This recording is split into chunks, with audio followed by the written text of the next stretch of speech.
You know, one of my biggest regrets producing the dealer playbook is all of the pre and post conversations that never get recorded. So many Yeah. laughs, so much fun. Nonetheless, I'm sitting down with my man, Kyle Mountsier. He is a partner at ASOTU.com, which you definitely need to check out. He's the chief nerd of things, is I think the way that we're going to describe you. I like the Man, of things. of things. Yeah, chief nerd of things. It's an official title moving into the 21st century in the metaverse. Perfect. Thanks so much for joining me on the Dealer Playbook. Yeah, glad to be here. I've been a long time follower and mainly a fan of your audacious claims on LinkedIn and the way that you create conversations on there, because I feel like you just call out everyone, but in a really, really kind way. So it's good. It's good to be around and actually being able to consider you a friend as of recent, which is really cool. So yeah. Well, and you know, I'm glad to finally have connected with you in a much more meaningful way and start building this friendship. I think, you know, it doesn't happen very often, especially in, you know, I think what we could characterize sometimes as a Shark Tank industry. There's a lot of competitive nature and things of that nature, but every now and again, you cross paths with someone who you're like, man, we're so similar minded and we're moving in the same direction. And so it's been really cool just opening the door with you and Paul at ASOTU and the dealer playbook to be like, okay, there's synergy here. Let's amplify this thing. Let's get this message out. Yep. And so I guess my first question I want to ask you is maybe tell us a little bit more about ASOTU. We got Paul's take. I'm interested in your perspective. What made you guys want to do this? What's the mission that you guys are on with ASOTU? Well, yeah. So, I mean, obviously, Paul started ASOTU back in the early stages of the pandemic, and it was really his, his load to bear and his mission and his vision. And I followed it. I was a part of the first live stream, watched it, right? But early on in my automotive career, I remember, I'll never forget. I was listening to my pastor at the time in Florida, in Pensacola, Florida, and there was this moment where he was explaining something, and I can't remember the context. It's slightly irrelevant once you Mhm. once you hear it. But essentially, the shtick was this: people that lie and people that are hated, like lawyers, tax collectors, and used car salesmen, right? And at that point, I was granted at a franchise dealership selling new and used cars, and I was like, and it hit me real wrong because I was like, no, I'm not classified in there. And not just that, but that probably means that there's a lot of people in those first two categories that aren't Right. classified in there. And ever since then, I mean, I went up to him immediately and was like, we got to reclassify that. And that can never come out of your mouth again. Dude, legitimately, I was leading worship at this church, right? Like, I'm the guy singing and playing guitar at the front of the church. And he's like, used car salesman, those jerks.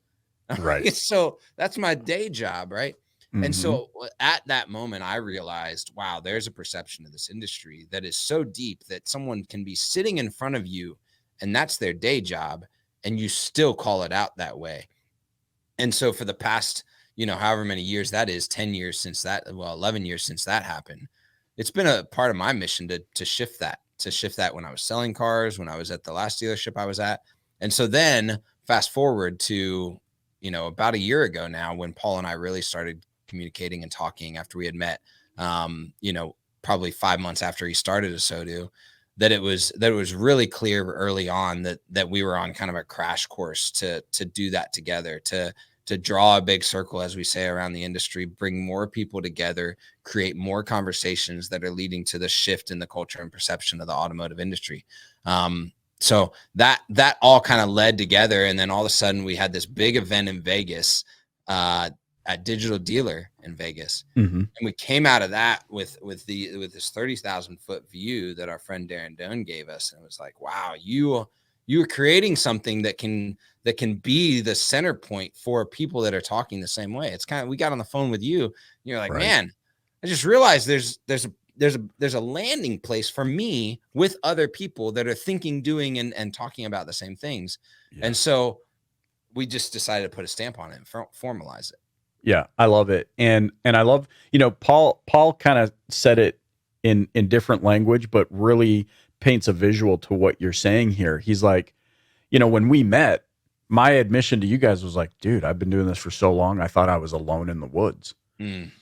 And all of a sudden a beacon on a hill lights up, and that lights up another and you start realizing, no, there's more of us. So I love the way you articulated, let's draw a circle around this thing and bring and be inclusive of so many people that are thinking the same thing, but maybe just needed a landing spot for it. I love the way that you say that. I got to see firsthand how the machine of ASOTU works. You guys are a bunch of crazy people in a really good way, but it even opened my mind, even 9 years into producing this show, of like what it means to be scrappy and like just pump out information at the speed of light. Like I was like, wait, what are you talking about? 4 minutes? We just talked about this 4 minutes ago. It's already online. Got to throw it up, right? Yeah, we have these two words that we say, and we call it production debt. And our whole goal on anything is to limit the production debt that we have to executing something to the end user, right? So whether that be a podcast or a live stream or covering an event, so how do we minimize the production debt necessary to get this live? So how do we record for the edit? How do we press go on record and 5 minutes later it's a podcast? So all of that, like we have to grab the right team members to make sure that our production debt is as close to zero as possible, because I mean, we're living in a world where everybody's TikToking the thing they did 5 seconds ago. And so if you're in any sort of making media and you're talking about 5 minutes, you're behind, right? I don't know why, as you were saying that, I was hearing the voice of the great Don LaFontaine, who did pretty much every movie trailer. And you're like, because you said, in a world where everyone is TikToking 5 minutes ago, one man, one team, zero production debt. Production debt. Yes. I love that. It makes so much sense. And it's amazing, and I guess the reason I bring that up in that context is it's amazing what happens when we can be a little bit vulnerable and realize that what we've learned should not limit our ability to move forward and learn into the future. So here I am, Tim Zion, Paul, like I'm watching, I'm observing, and I'm like, okay, I thought I had this on lock, like on my production process. And now all of a sudden I'm seeing dudes with mobile phones rolling around, going from there to Adobe Rush, and then from Adobe Rush straight out to Instagram. And I'm like, if I wasn't in the right frame of mind, if I kept myself limited, like I had already figured it out, or like my process was better than anybody else. But I had to have some red cameras there. Right. I needed my 4K this and that and the next thing. And so it's so enlightening. And I think it's a worthwhile message for this industry to be like, there's always more to learn. And when you actually get into the weeds of what that means and execute on it versus thinking you already know it all, magic happens by way of accelerated growth. And so hats off to you guys. You had a big announcement there. We won't get into it, but I want to key in on something that you said earlier. This is my day job. So at the time you're working in dealership, obviously now you've made the transition out to the service, consultancy, news, broadcasting, like all of these sorts of things. Went to the dark side. To the dark. I know a lot of people feel this way. Like there's this great debate. Oh man, what do I do? How do I do it? All these sorts of things. What led you from shut your mouth, this is my day job, never talk about this ever again, to making the transition to just for sake of fewer words, the vendor side? The vendor side, right? Yeah, no. So, I mean, this has come under hot debate in my head as well as with others. And especially because what I initially and still have left it for is to build this thing called Contagious Auto, which is really a marketing, training, and consultancy company to be able to train and equip marketers. Right. And the big thing that I saw over about an 8-month timeline leading up to that was these really, really savvy marketers at mid to large size groups anywhere between 3 to 20 stores, being incredible at their group, executing at a very high level, understanding data, efficiency, brand, all of that at a very high level, but being squeezed so tight because they don't have support from either a team or budget or the executive team. They don't have a seat at the operational table, and leaving for the vendor side for the opportunity of growth that they weren't afforded, or the opportunity of support that they weren't afforded at the retail side, or even work-life balance, right? They're interfacing with all of these vendors every single day, and they're Right. watching everybody sitting at home on Zoom doing the same thing they are, with probably less expertise because they're siloed, and this person is acquiring all this expertise, being required to work extra hours, pull a heavier load because they have a limited scale team, and all of a sudden they're exiting, right? And so my big desire was to give dealers the perspective of the ROI of not just that person, but a whole team, and what that can do for their dealership, what that can do for their brand. Because I believe that the highest executing marketer and marketing team actually build a more sustainable long-term brand, not just for one individual dealership, but for the industry as a whole. Because as more people see that as the actual brand, not the perceived brand that I just talked about, but the Right. actual brand, the actual what people are doing in the communities, and how they desire to have a great customer experience, and franchise retail survives, then the brand survives. Costs per sale go down, increasing the flywheel of lifetime value of a customer. And I'm seeing these people leave in droves.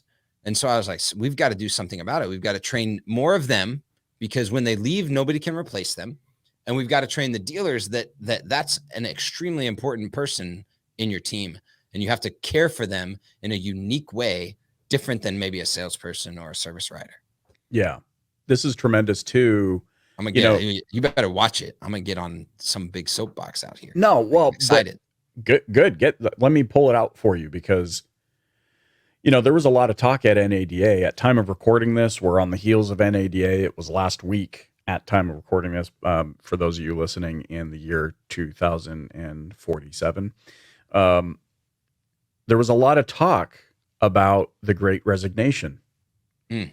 Erica Tiffany, in her presentation, talked about the fact that we should be so proud to work in this industry, that when we onboard people or when we're out in public, we should be actively promoting that you can build an amazing life within this industry. Yet, to your point, people are exiting in droves, which really underscores the importance of topics like culture. I know, the great Liza Borches is huge on the culture conversation and can actually map it back to bottom line revenue. Yep. What's your take on that? I mean, what are we seeing as far as Great Resignation, and what, from your vantage point now, working with several other dealerships and dealer groups, how can we start to, what's the first step we can focus or key in on to mitigate this exit? Yeah. Well, I think one is just like recognizing with your people what's happening around them. I Mm. mean, to see their friend sitting at home making YouTube videos and making a bunch of money as a 25-year-old or whatever, you've got to recognize that that's a reality that they are facing decision making with. That Right. your hourly employee that's making 12, 13, 14, $15 an hour is staring across the table at someone that just got hired on at Target for $24 an hour, right? Right. Don't think that they're not paying attention to that. They are absolutely. Your culture has to be so strong that you don't lose those people. Now, Right.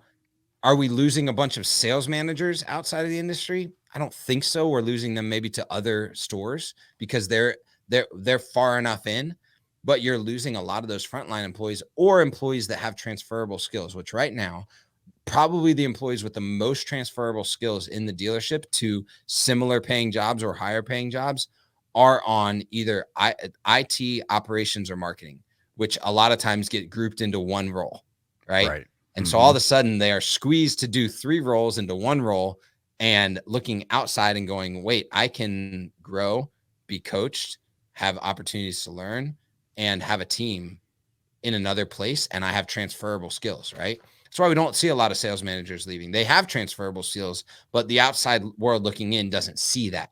And I want to be very careful. I know that those people have transferable management skills outside of the industry, but the outside world doesn't see that. But the outside world does see those transferable skills in IT, marketing, and operations. It's funny you say that. I've even been looking at my children in this context where I'm like, and you know what? God bless my wife. I love her.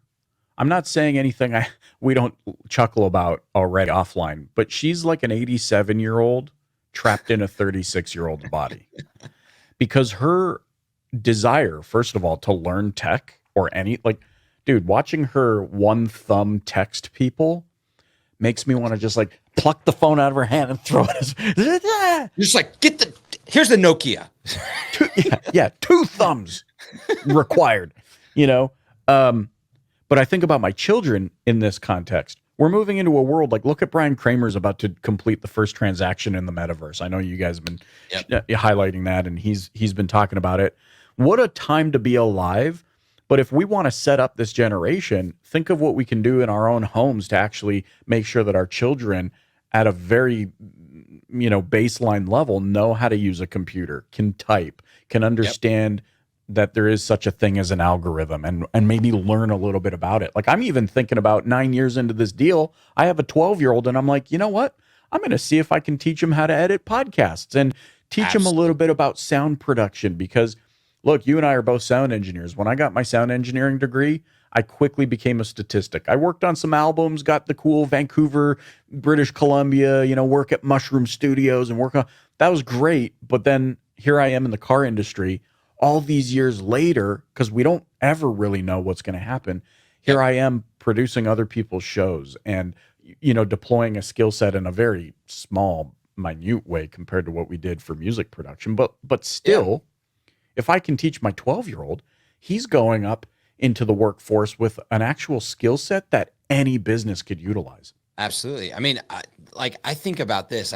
People always ask me, did you have a because I did marketing as I was leaving the franchise side. Right. Did you have a marketing degree? Did you do any of that? No, but I recorded an album in college. I created the album art, right? Had to take the photos, write the copy, right. All of that type of stuff starts to lean into those transferable skills. So, and I think, and then you think about this with the dealers, not pigeonholing people into something. Everybody's got a side hustle. Find out what their side hustle is and utilize it to your advantage as a company, right? Let them keep doing the side hustle, but maybe that person is great with, at Nelson, we had a person on the team that loved to code. That was his thing, right? So we utilized that expertise and just with a small portion of his, he was a salesperson, with a small portion of his time, we said, hey, look, we need this expertise over here. We don't have a full-time position for you, but we can now draw that in. And he's like, but what's cool about that is now if he loses the sales job, he also loses the ability to kind of get paid for doing something that also is a side hustle or so look for that. And I think look for that in your people, give them the access to do some of those things that are quote unquote side hustles as a part of their regular job so that they don't feel ostracized from the rest of life, what they love to do. Yeah. Oh man. Integrating the rest of your, like, that's really what the dealer playbook is about, dude. This is why I'm like, early on, I realized I am so sick of talking about sales strategies or just those things we gravitate towards like this, integrating the rest of your life into the thing you do to make money. I was like, oh man, that right there, Kyle, seriously, like just, it resonates so deeply with me because guaranteed then what's really cool is I'm imagining this is the case. Then that individual who shows up to quote unquote sell is now thinking about his work in a different way, maybe more excited about it, becomes more efficient at it. But it also gets him thinking about, it'd be a cool solution over here. Maybe I could code this little thing that would improve that. And and what happens is when you give people the access to start thinking a little freely or thinking in the way that they're most creative, because everybody's creative. I said this in a Tampa digital dealer workshop last year. I said, if you think you're not creative, you're lying to yourself, because like you wake up every day and put clothes on, right? You're creating something. Your brain is creating something all the time. Right. And so just leveraging the place where they are the most creative or the most engaged into what they're currently doing, it actually opens up that they become more free in the other elements where you might have locked them into a process that they felt stuck in. They all of a sudden are free to think again, and their brain, it's like sparks something. Whoa, I didn't realize that was happening. Right. Right. Actually, this is really interesting. Speaking of ASOTU, we have a new employee that's a producer for us, and he went to school for media and said in his schooling, if I ever go work for a news station, I know that's the place where media people go to die, right? And what did he do right after college? He went to a news station, right? Naturally. Well, it's interesting because he also has a YouTube channel dedicated to Legos. Not just dedicated to Legos, so much so that he worked for Lego and almost was on their like Lego, the show that highlighted people that do Legos, Really? right? Yeah, it's Hold on. crazy story. What's his name? I got to look this guy up real time. Isaac Doneth. Sorry, he's now out there in the world, but he's got a whole YouTube channel. He's got these, bunch of guys that just talk. It's crazy. Well, we didn't know all this. And this is what happens, literally. And we make fun of him. So he knows this. If he ever listens to this, he comes to his interview with us. It's a video interview. He's got a suit and tie on. I get it. You're coming to an interview. Right. This guy is shaking, not kidding you, shaking. And like, yeah, I've got some switcher capacity and I've done this at the news station and this at the news station. We find out a week later he has a YouTube channel. We get him back on the phone and we're like, first of all, scrap the suit and tie when you come to the second interview for us real quick, okay? And do it with the Legos in the background. Cool? He's like, yeah, fine. We bring him on. We're like, so what do you use for YouTube? Oh, StreamYard. It's amazing. What do you do for that? All of a sudden, he's like, yeah, my buddy's a TikTok star. He does this. He tells me this. We're like, wait a second. That's the guy we need. So all of a sudden, then he starts feeding us back all these crazy ideas. We're like, this is the person that we need over here plugged in. But he had this like job level mentality that said, I need to be buttoned up and have all this job experience. So translate that to the dealership or whatever company you have that someone's listening to this. Go access that in your people because so many people have that. They just don't think they're allowed to bring it in. What's the hold up or the reservation perhaps from a leadership level? Like, why aren't we thinking this way in your opinion? I think some of it is just fear. It's just straight up fear. It's if I let them get a little bit of taste of that again, then they're going to leave to go do it full time or whatever. Right. Or someone's going to pluck them up because they see that expertise. One, if they leave to go do that or that someone plucks them up, celebrate that first of all. But two, probably the reality is they're not going to go do that because now they're fulfilled in doing those things. Right. And yeah, so I think that that's the reality. I mean, to be just like super blunt and honest. Yeah. That's part of the reason why I'm on the vendor side, because, the desire to speak and the desire to lead our industry was just not able to be fully fulfilled within the dealership world. Right. Could it have ever been? I don't know. Maybe not. And so sometimes that person has to leave, but sometimes you give them the access to that and all of a sudden they have no desire to leave because they're getting fulfilled in multiple ways. Right. Yeah. So I think there's one. But here's something too, though, that if I could interject this, what the reason it works though, and it's not just like you straight up leaving, like you have this vision to impact that's predicated upon you being able to reach more. So you have all this proof from where the rubber meets the road. And now predicated on that proof, you say, but I want to reach more dealerships. I've made an imprint here. Yep. Which was, that was my thing. It was like, yes, I've done what I can here.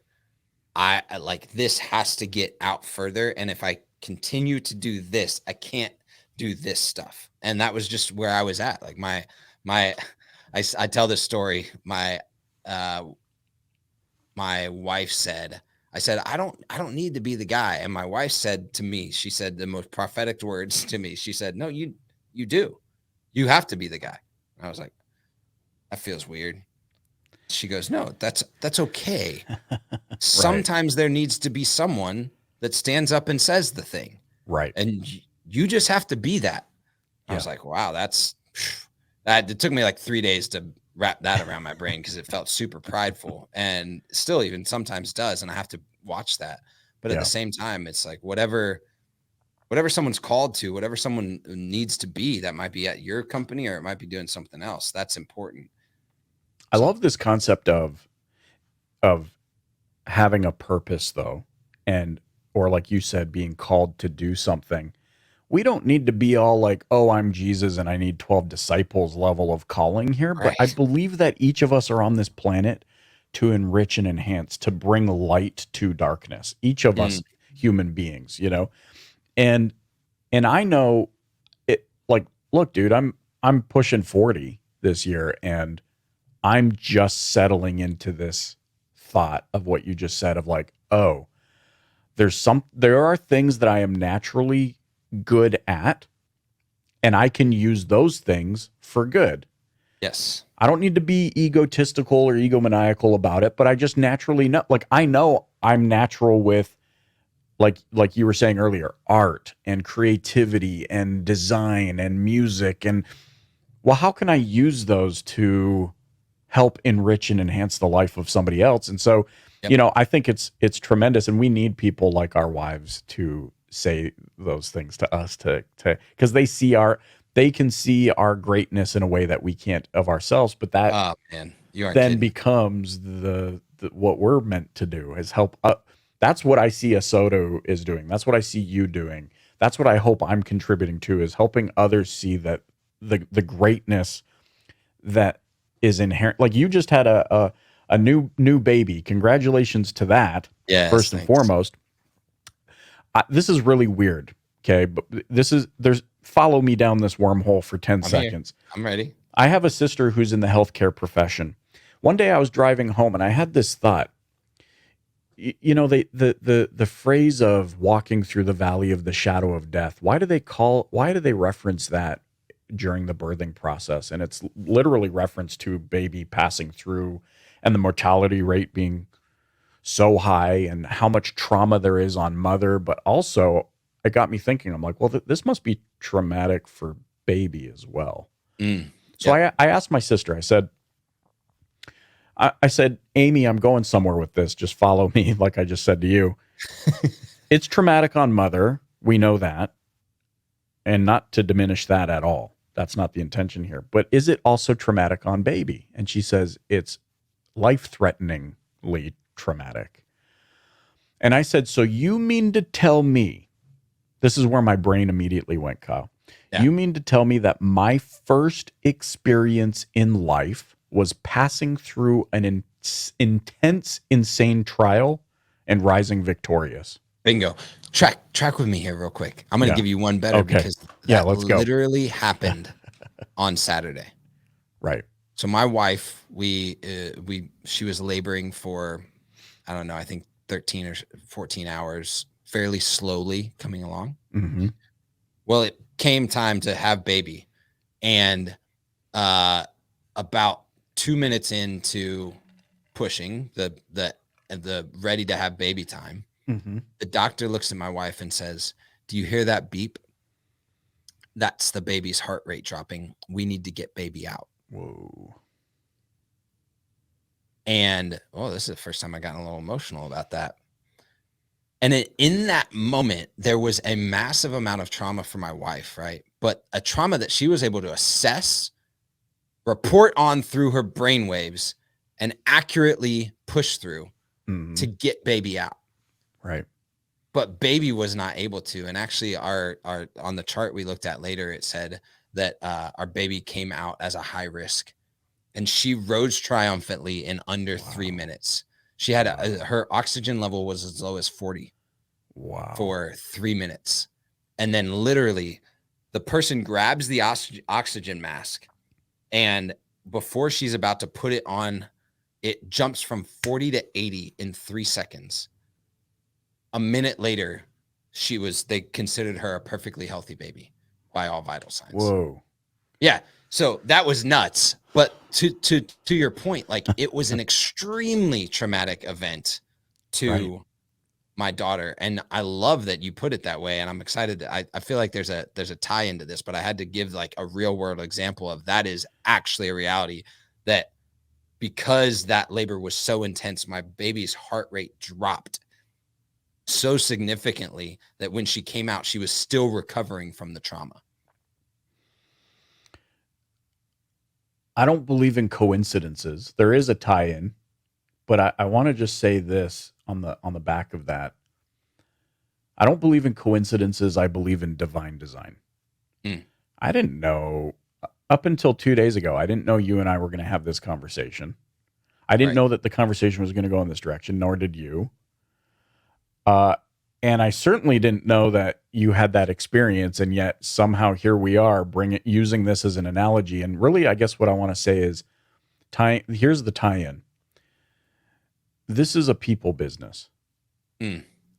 And the sooner we can stop looking at our people as an expense and see them as the true investment that they are, if we could just recognize that the only reason each of us are on this planet is because we are victors, not victims, that we are great, inherently born great, designed to overcome and to be big and to expand.